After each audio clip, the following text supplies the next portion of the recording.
lahat.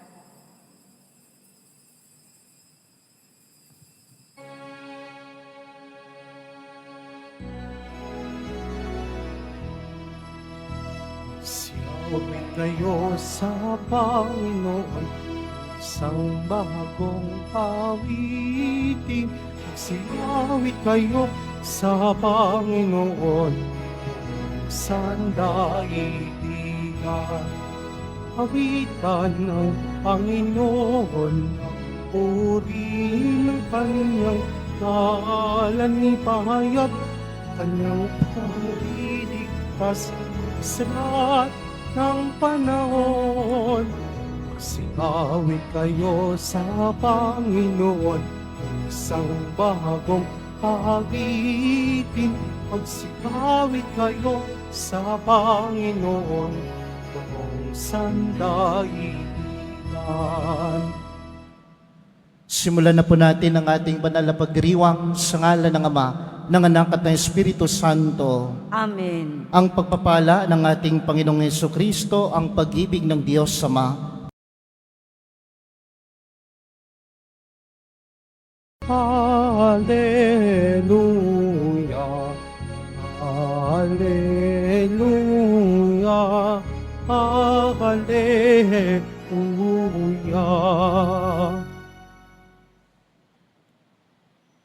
Sumainyo ang Panginoon. At sumaiyo rin. Ang mabuting balita ng Panginoon ayon kay San Marcos. Papuri sa iyo, Panginoon. Noong panahong iyon, nakalimutan ng mga alagad na magdala ng tinapay at iisa lang ang kanilang tinapay sa bangka. Kaiingat kayo, ilagan ninyo ang libadura ng mga Pariseo at ang libadura ni Herodes. Babala ni Jesus sa kanila. Nag-usap-usap ang mga alagad. Wala kasi tayong dalang tinapay, kaya niya sinabi iyan. Alam ito ni Jesus, kaya't sila ay tinatanong niya, bakit ninyo pinag-uusapan na kayo'y walang dalang tinapay? Hindi ba kayo nakakabatid o nakakaunawa? Hindi pa ba ito abot ng inyong isip? Wala ba kayong mata? Wala ba kayong tainga?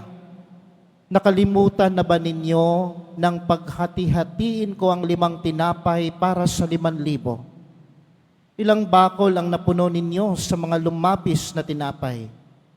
12 po, tugon nila. At nang paghati-hatiin ko ang 7 tinapay para sa 4,000, ilang bakol na malaki ang napuno ninyo? Tanong niya. 7 bakol po. Tugon nila. At hindi pa rin ninyo nauunawaan? Wika niya. Mga kapatid, ang mabuting balita ng Panginoon. Pinupuri ka namin, Panginoong Hesukristo. Magsiupo munang lahat. Magandang umaga po sa inyong lahat. Pakibati po ang inyong mga katabi ng isang magandang umaga. Ganon din po sa likuran ninyo, batiin niyo po din sila ng magandang umaga sa araw na ito.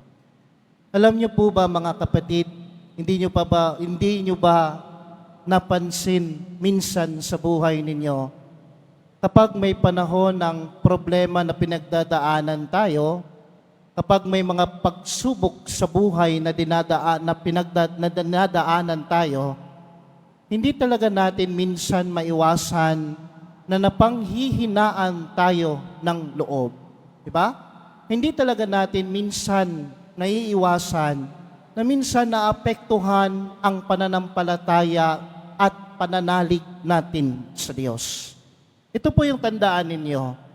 Sa panahon ng problema, kapag tayo ay napanghihinaan, lahat po talaga tayo ay napanghihinaan ng minsan pananalig natin sa Diyos, pananampalataya natin sa Diyos, sa mga pagsubok sa buhay na panghinaan tayo ng loob, wala po talagang exempted yan.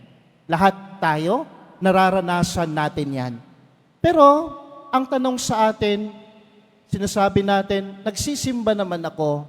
May mga problema naman minsan na pagdadaanan ko, nagtitiwala naman ako sa Diyos. nananalangin naman ako sa Diyos. I am a faithful devotee naman sa mahal na pong Jesus Nazareno. Bakit nga ba sa panahon ng problema ay minsan hindi ko maalis sa sarili ko at hindi ko maiwasan na napanghihinaan ako ng loob. At sa punto minsan ay naapektuhan ang aking pananampalataya at pananalig at tiwala sa Diyos. Na kung minsan ay nawawalan na ako ng pag-asa.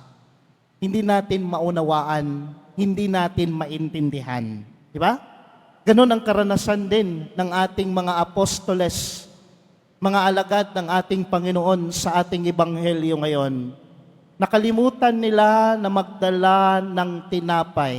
Ibig sabihin, ang tinapay ay nakakasatisfy. Tayo ay maging busog sa panahon ng ating gutom. Ito yung pagkain. Pero, sabi ng ating Panginoon sa kanila, hindi nyo ba maunawaan? Di ba? Nagpakain ako ng 5,000 katao. Tapos ngayon hindi nyo maunawaan. Ano pong ibig sabihin yan? Sa aking pagninilay, may mga pag-alinlangan ang mga apostoles. Sinubok sila. Sa simpleng pagsubok, may nakalimutan silang dalhin sa kanilang paglalakbay, sa kanilang misyon. At ito yung tinapay. Pero ano ang punto? Ano ang gustong sabihin ng ating Panginoon?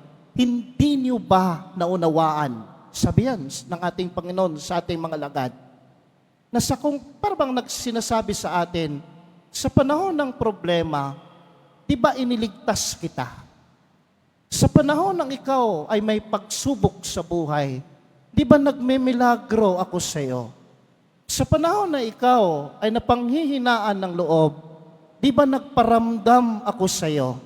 Ngayon may problema ka na naman. Ngayon may pagsubok ka na naman sa buhay. Ngayon may pinagdadaanan ka na naman sa buhay. Nakalimutan mo ba na iniligtas kita noon sa panahon na ikaw din ay may problema? Ngayon, nawalan ka ng tiwala, nawalan ka ng pag-asa, nawalan ka ng pananampalataya sa Diyos. Naapektuhan yan dahil sa mga pinagdaanan mo ngayon. Pero, tatanungin ka ulit ng ating mahal na pong Jesus Nazareno, hindi mo ba talaga nauunawaan ito? Na sa panahon ng problema at panghihinaan ka ng loob, kasama mo ako at hindi kita iiwan. Tama? Di ba? Nakailang problema na po tayo na pinagdaanan sa buhay. Nawala ng pag-asa, mga pagsubok sa buhay. Pero bakit pag may another problem na naman, may another difficulties na naman sa buhay natin, nakakalimutan natin ang pagliligtas ng Diyos sa buhay natin. Kaya mga kapatid, siguro ang paanyaya sa atin ng ating mahal na pong Jesus Nazareno, sa ating ebanghelyo ngayon, tinanong din niya tayo. Ang tanong na hindi nyo ba maunawaan na hindi lang ito tanong sa kanyang mga alagad at sa kanyang mga apostoles. Tanong din niya ito para sa atin. Hindi mo ba talaga naunawaan na kasama mo ako, nagmimilagro ako sa buhay mo, iniligtas kita sa lahat ng kapahamakan, nagpaparamdam ako sa iyo sa panahon na meron kang problema at nagpanghihinaan ka ng loob. Bakit ngayon ay parang ganun pa rin ang nangyari sa iyo? Nawalan ka ng pananampalataya, nawalan ka ng pananalig sa akin, sa ating mahal na pong Jesus Nazareno. Kaya mga kapatid, when problem comes into our life, when difficulties comes into our life, when challenges comes into our life, that sometimes it also crush us to the ground, balikan natin, unawain natin, alalahanin natin kung paano tayo iniligtas ng Diyos sa mga nakaraang problema sa buhay natin. Kung paano nagparamdam ang Diyos sa mga nakaraang problema na nalampasan natin. Diba? Kung maunawaan natin yan, kung maalala natin yan, sasabihin talaga natin, akala ko pinabayaan ako ng Diyos. Akala ko kinalimutan ako ng Diyos. Hindi ko pa talaga pala naunawaan. Hindi ko pa talaga naaalala na sa mga panahon ng problema, sinagip pala niya ako. Iniligtas pala niya ako. Ngayon, may problema ako, may pinagdaanan ako sa buhay, oo, aaminin ko sa Diyos, nawalan ako ng tiwala, nawalan ako ng pag-asa, pero ang nagbibigay lakas sa akin ngayon na may pinagdaanan ako ay aalahanin ko ang pagliligtas at paramdam ng Diyos noong nakaraang problema na siya ay sinamahan niya ako. Iyan ang nagbibigay lakas sa atin. Ang paramdam ng Diyos sa buhay natin. Mahal ka ng Diyos. Kung may pinagdaanan ka man ngayon, ulit, tatanungin ng Diyos sa iyo, hindi mo ba maunawaan? Iniligtas kita noon. At ngayon, mas ililigtas kita. Mas magpaparamdam ako sa iyo ngayon. Mas iingatan kita sapagkat mahal ka ng Diyos.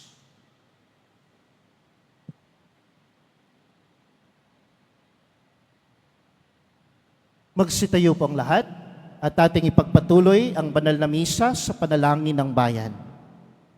Minamahal kong mga kapatid, natitipon tayo bilang sambayanan ng Diyos. Dalhin natin ang ating mga pangangailangan sa Ama.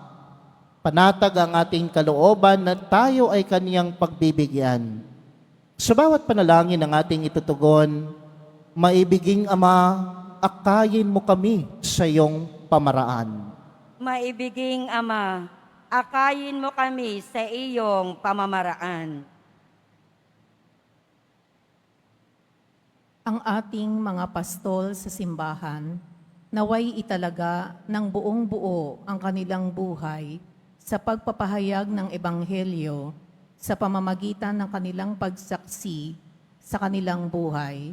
Manalangin tayo. Maibiging Ama, akayin mo kami sa iyong pamamaraan. Ang mga magulang at guro, naway maging mga buhay na huwara ng pananampalataya sa mga taong nasa kanilang pag-aaruga.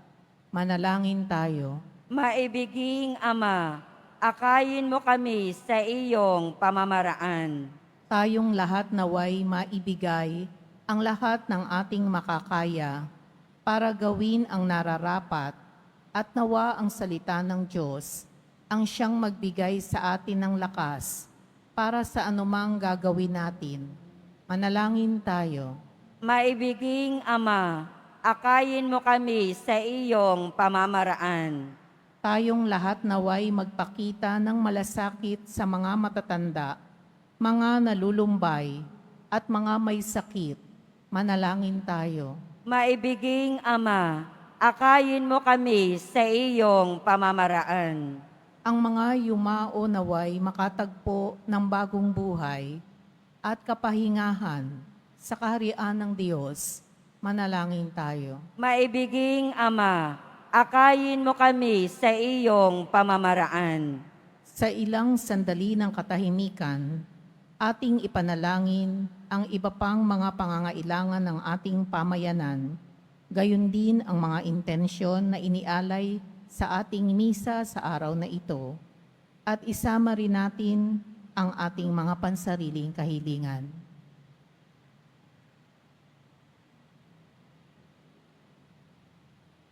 Manalangin tayo.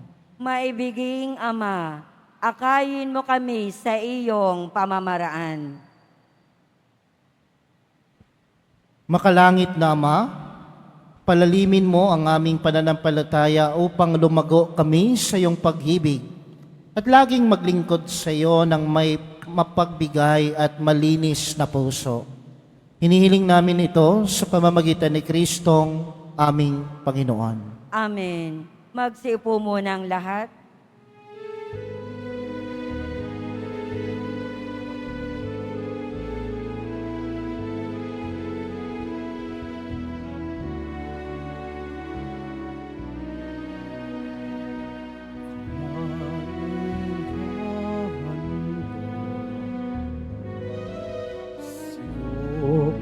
Panginoon ay tinapay at alak na sa aming kamay.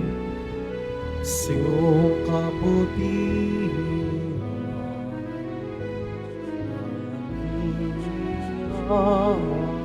ay ang tinapay at alak sa gisag ng aming buhay. Magsitayo po ang lahat. Manalangin kayo mga kapatid upang ang paghahain natin ay kalugdan ng Diyos amang makapangyarihan. Tanggapin nawa ng Panginoon itong paghahain sa iyong mga kamay, sa kapurihan niya at karangalan, sa ating kapakinabangan at sa buong sambayanan niyang banal. Ama naming lumikha, kami naway dalisayin at panibaguhin ng aming gaganaping paghahain. Kami naway itaguyod ng gagawin naming ito sa pagnanais naming sundin sa inyo ang aking kapayapaan ang ibinibigay ko sa inyo. Tungayan mo ang aming pananampalataya at huwag ang aming mga pagkakasala. Pagkalooban mo kami ng kapayapaan at pagkakaisa ayon sa iyong kalooban kasama ng Espiritu Santo magpa sa walang hanggan. Amen. Ang kapayapaan ng Panginoon ay laging sumainyong lahat. At sumaiyo rin. Magbigayan po tayo ngayon ng kapayapaan sa isa't isa. Please.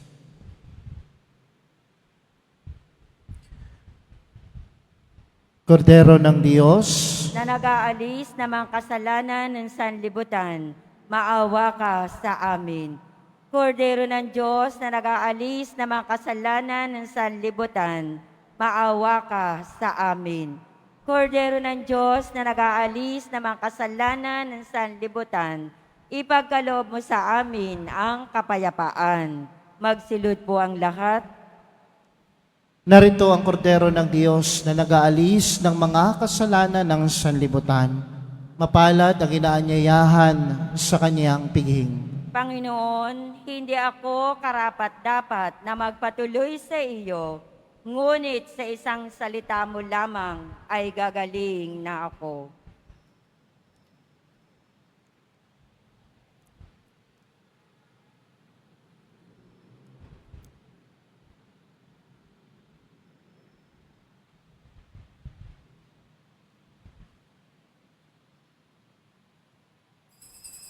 Para sa lahat ng tatanggap ng komunyon, sasagot po tayo ng amen pagkasabi ng pari o ng lay minister ng katawan ng Kristo at isubo agad sa bibig bago umalis sa harapan ng pari o lay minister. Sumunod po tayo.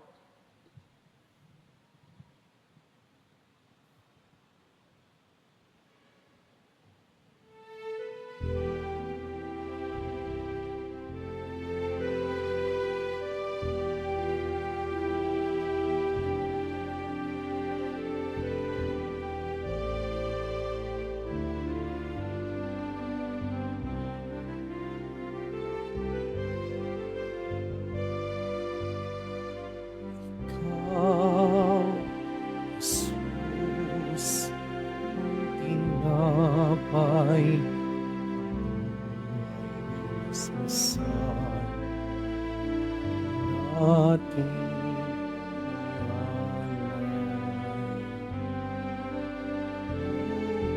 ay nahanap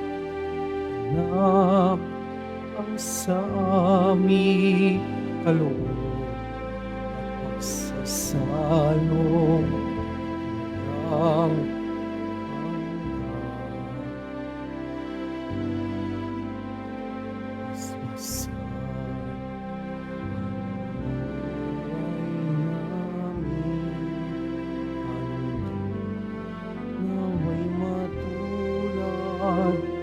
sa pag-aalay mo. Buhay na anang lubos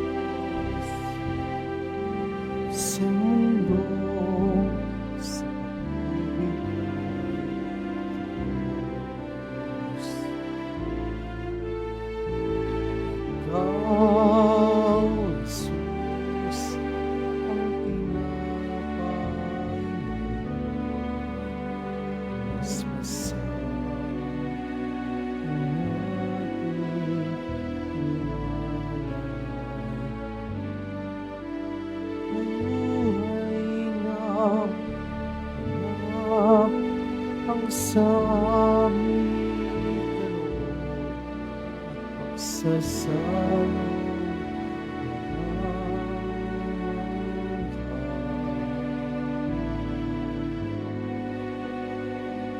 pagsasalong ang hanggang.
Announcement.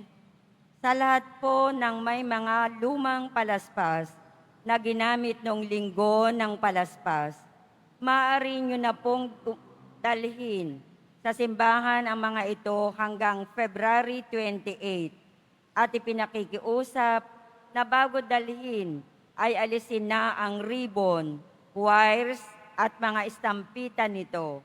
Ito po ay susunugin sa darating na March 4, 2025, Martes, bago ang Miyerkules ng Abo sa March 5, 2025. Mga palaala sa mga nagsisimba. Pagkatapos ng misa, bibisikan po ang lahat ng banal na tubig. Pinakikiusapan ang lahat na manatili lamang muna sa inyong mga lugar. Tanging sa Quezon Boulevard o sa Plaza San Juan lamang ang labasan ng lahat. Sumunod po tayo. Maraming salamat po sa inyong pagdalaw at pagsisimba sa Basilica Menor at Pambansang Dambana ni Jesus Nazareno. Magsitayo po ang lahat. Manalangin tayo. Ama naming mapagmahal, kaming pinagpasalo mo sa banal na pakikinabang, ay gawin mong laging manabik na pagsaluhan ang loob mong ito sa aming ikabubuhay sa pamamagitan ni Jesucristo, kasama ng Espiritu Santo magpa sa walang hanggan. Amen. Pagbabasbas. Sumainyo ang Panginoon. At sumaiyo rin. Mahal na pong Jesus Nazareno, inihayag mo sa pamamagitan ng krus ang walang maliw na pag-ibig ng Diyos sa sangkatauhan. Pakinggan mo ang kahilingan lalo na para sa mga nangangailangan ng iyong awa at tulong. Makamtanawa namin ang iyong kasagutan ng may utang na loob na tinatanaw. Basbasan din po ninyo itong mga imahen at dasalan upang lalo kaming manalangin at magtiwala. Sa pamamagitan ng bendisyon na ito, naway lalo kaming maging mapaglingkod, masunurin at tapat sa iyo na aming malwalhating Panginoon magpa sa walang hanggan. Amen.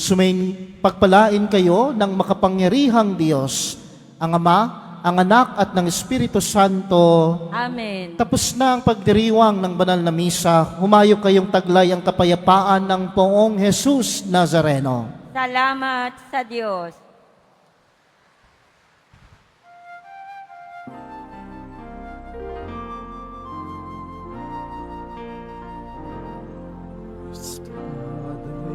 Jesus Nazareno, sinasamba ka namin.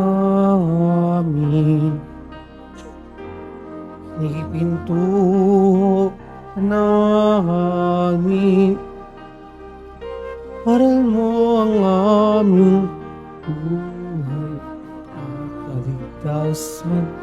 Nuestro Padre Jesus Nazareno, ligtas mo kami sa kasalanan.